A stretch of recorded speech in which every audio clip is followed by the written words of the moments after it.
It must have been maybe when I was a teenager, because I can remember the first time I ever went to New York, which I think was 1999. And when I went to Fifth Avenue, I wanted to go to Tiffany's but not go inside. I wanted that opening scene was just her at like 5 a.m.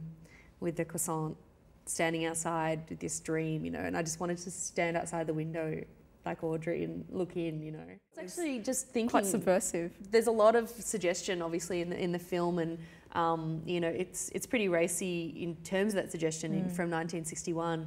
But I just realised, I hadn't noticed this before, but she's got a single bed in the apartment. And it's like, oh, that's interesting that they have this sort of element of chasteness, you know, that she's got this single bed there, you know. But obviously, you know, but she's getting dressed in the man's shirt and, you know, has all kinds of suitors coming back to the apartment at all hours. The thing with that film is, you know, that her agent, I think, calls her a phony, but she's a real phony. I was going to ask you about that. It's such a famous line. Yeah, and it's perfect because she's just this, like, she's almost like the ultimate, and not to, I mean, this is the problem when you study cinema studies, you have a lot of wanky terms in your head, but she is kind of the ultimate postmodern character because she's like, basically, she's a, you know, a self-fulfilling, you know, pastiche of everything that she wants to be.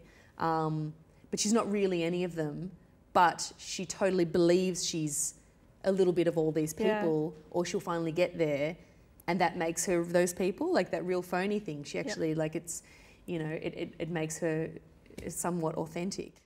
The style in this film, I think, you know, you were saying before that you hadn't realised that her couch is like a carved in half bath, and I only realised that recently too. And the style in this film is just so wonderful, and I think in particularly, you know, because a lot of people are talking about the whole, again, Mad Men style and that, you know, beautiful 60s mod style.